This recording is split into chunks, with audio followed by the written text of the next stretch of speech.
13 Hands Equine Rescue is a nonprofit organization in Clinton Corners, New York, and their mission is to rescue unwanted, neglected, and abused horses, keeping them from the slaughter pipeline. Since 2015, founder Mary Lou Tortorello began her mission to rehabilitate horses and find them loving homes. Where did your love for horses begin? I basically cared about animals always. I rode horses since I was 5, but as I got older and just doing my daily living, going along, going to work, going home, going out to dinner, coming home, I kind of felt like I needed to do something more. I was helping a rescue in Vermont, and I felt like I needed to help more. So I said, how can we help further? And they said, you can adopt some of our horses. Wow. So that was really the day 13 Hands was born. Talk to me about the mission of 13 Hands.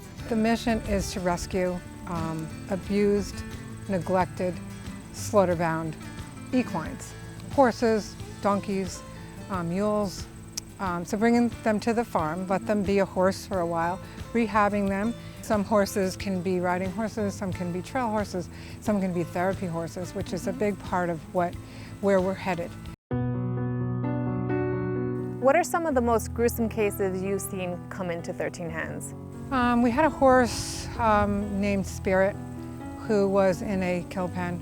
The woman there was asking me, will you take this horse? The horse was badly abused. When I saw the pictures of her, she said, you have to take her today. She was probably our worst case. I remember when I first spoke with you, you mentioned that 13 Hands does rescue most of these horses from the slaughter pipeline.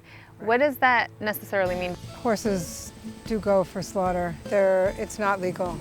They're in kill pens. Right. I mean, if a horse is sick or injured, humanely putting them down is, what would be better than having them go on a truck all jammed in. So not all of the horses stay here. They are up for adoption. Is that the goal? That is the goal. That they get adopted. Okay. 13 Hands gives all animals an opportunity to find new homes through adoption.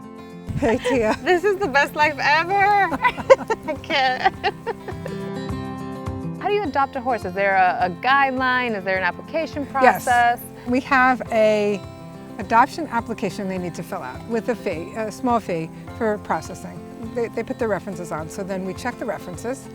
We get them approved, basically. Then we invite them to the farm, and we tell them just, feel comfortable, just walk around, meet the horses, whoever you feel you bond with, we'll discuss. What are some of the challenges you face here at the rescue? Mainly donations. Yeah. Money, everything costs money. Yeah. Monthly donors are wonderful for us. The sponsors who will sponsor a specific horse. Now, if anyone wanted to donate or adopt or sponsor a horse, where would we send them? Well, they can go to our website. It's 13handsequine.org. How do you guys keep this place going? What do you need every day to make sure you maintain this and keep it going for years to come? We need money. Yeah. Number one, and we also need publicity to get the word out there about horse slaughter and horse rescue, what's going on in the world and adoption. The reason it happens that there's so many horses is that they're overbred. To date, about 23,000 horses have been slaughtered year to date. The USDA actually publishes the figures on a weekly basis. With so much land here, I know you need a whole team. Tell me about the staff here, the volunteers. Do you guys pick them out? Do they just walk up and say, I want to help? How does that work? It's a little bit of everything. Yeah. There's some key members that we just could not function without. We have amazing volunteers. Now, you're a teacher, right? Yes. Okay, so why do you spend your spare time here at 13 Hands? I wanted to get back involved with horses. I hadn't been around horses in a long time, but I've always loved them since I was a child. And I got more and more involved with off-site events and bringing in new horses and working with Ramiro and the other staff, and I just got more and more interested in what the mission was. Who do we have here? This is Napoleon. Napoleon, what's his story? He was a surrender, so he was given to us by a couple who wasn't able to keep him anymore. We said, sure. Now you said one of your duties is to groom them, right? Yes. So you start with a soft curry comb, and you start in the facial area, and you move in the direction of the hair growth. So it's down here and in upward direction around the middle between the eyes. So would you like to try? Yes, okay, absolutely. Great. So here's your curry comb. So you're going to put your hand in there. Yep, great, Perfect. just like that. And then you're going to use a Circular? pretty strong motion. You can. Okay. Should I start? Yep. Okay. Does it matter where or anywhere? Eventually you'll get to all of it. Okay. So, you don't have to be that gentle because you want to try to take as much of the dirt and dust that's in their coat. Okay. Do they like the way this feels? Yes, they do. Okay. Some of them have some, their soft spot Yeah. where they really enjoy. Yeah. We look at the horses and see if there's something in particular that needs more attention on a particular day. And so one horse might get more grooming than another if there's some sort of skin condition going on or they need to be bathed. So what are some of your favorite duties here besides grooming? Well, truthfully, yeah. anything that allows me to spend time with the horses and to work collaboratively with the other volunteers. Here at 13 Hands, they get to start their new life and begin their transformation.